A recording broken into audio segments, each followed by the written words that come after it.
Saya Rindi Lela dengan NIM 2005520094 akan memaparkan tentang hasil penelitian yang telah saya kerjakan bersama dengan dosen pembimbing saya yaitu Ibu Sartika Wulandari dengan judul Pengaruh Gender Diversity, Komisaris Independen, Komite Audit, Kepemilikan Institusional, dan Manajemen Laba terhadap Tax Avoidance.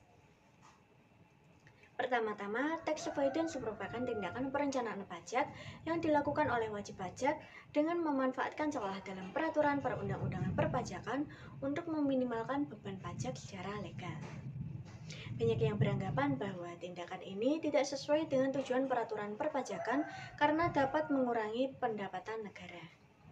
Beberapa faktor yang dapat mempengaruhi tax avoidance terdiri dari corporate governance atau tata kelola perusahaan yang diproyeksikan oleh gender diversity, komisaris independen, komite audit, dan kepemilikan institusional, serta faktor lain yaitu manajemen laba.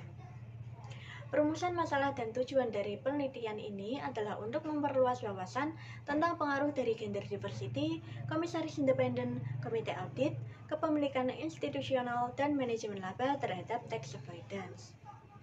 Dalam kerangka pemikiran yang tersaji pada gambar, dapat dilihat bahwa profitabilitas, leverage, dan ukuran perusahaan digunakan sebagai variabel kontrol untuk meningkatkan hasil akurasi penelitian dari hubungan hipotesis pertama sampai hipotesis keempat tentang pengaruh negatif signifikan antara gender diversity, komisaris independen, komite audit, dan kepemilikan institusional terhadap tax avoidance. Sedangkan hipotesis kelima yaitu pengaruh positif signifikan antara manajemen laba terhadap tax avoidance. Metode penelitian yang digunakan yaitu dengan pendekatan kuantitatif yang memanfaatkan data sekunder berupa laporan tahunan periode 2018 sampai 2022 dengan teknik purposive sampling dari perusahaan sektor jasa yang terdaftar di Bursa Efek Indonesia. Berdasarkan hubungan antar variabel tersebut, maka analisis yang digunakan dalam penelitian ini adalah regresi linier berganda. Hasil penelitian yang diperoleh terdapat satu dari uji asumsi klasik yang tidak memenuhi syarat, yakni uji normalitas. Untuk memenuhi ketentuan tersebut, dilakukan proses outlier seperti yang terlihat pada tabel statistik deskriptif. Dari yang awalnya 220 sampel menjadi 185, sehingga mengeliminasi 7 data yang mengakibatkan penurunan jumlah perusahaan dari 44 menjadi 37. Uji normalitas dihasilkan signifikansi lebih kecil dari 0,05 sehingga data tidak berdistribusi normal.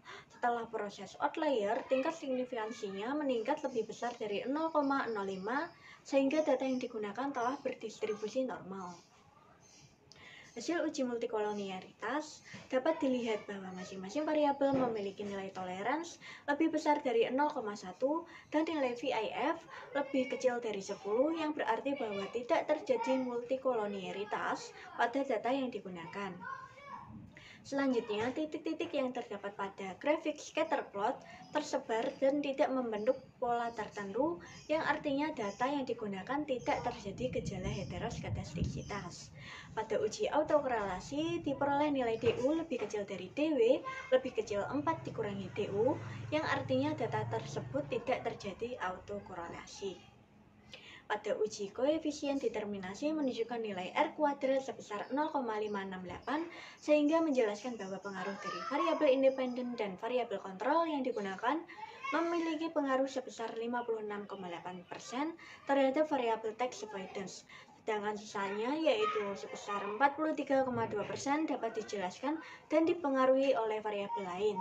Pada uji simultan F menunjukkan nilai F hitung lebih besar dari F tabel dengan tingkat signifikansi lebih kecil dari 0,05 yang artinya secara keseluruhan variabel independen memiliki pengaruh yang signifikan terhadap variabel dependen dan dinilai sebagai model yang memadai sehingga analisis dapat dilanjutkan. Kemudian pada analisis regresi linier berganda memberikan hasil pengaruh dari setiap variabel terhadap tax avoidance. Hasil pertama, gender diversity mempengaruhi secara negatif tidak signifikan terhadap tax avoidance, sehingga hipotesis pertama ditolak. Yang kedua, komisaris independen mempengaruhi secara negatif tidak signifikan terhadap tax avoidance, sehingga hipotesis kedua juga ditolak. Yang ketiga, komite audit mempengaruhi secara signifikan negatif terhadap tax avoidance sehingga hipotesis ketiga diterima.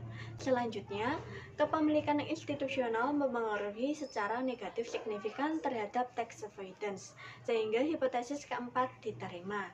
Lalu pada manajemen laba mempengaruhi secara negatif tetapi tidak signifikan sehingga hipotesis kelima ditolak.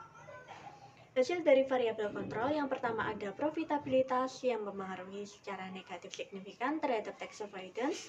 Yang kedua ada leverage yang mempengaruhi secara positif signifikan terhadap tax avoidance. Dan yang terakhir ada ukuran perusahaan yang mempengaruhi secara negatif signifikan terhadap tax avoidance. Kesimpulan yang dapat diambil dari penelitian ini adalah pengawasan dari komite audit dan kepemilikan institusional dapat meningkatkan kepatuhan perusahaan terhadap pembayaran perpajakannya, sehingga dapat menekan tindakan tax avoidance. Adapun keterbatasan dari penelitian ini adalah sampel yang digunakan hanya terbatas pada perusahaan sektor jasa saja.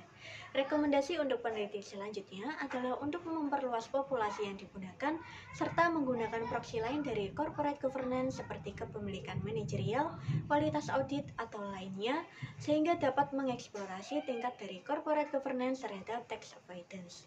Sekian yang dapat saya sampaikan. Semoga dapat memberikan manfaat dan bantuan untuk pengembangan ilmu pengetahuan di masa depan. Terima kasih. Wassalamualaikum warahmatullahi wabarakatuh.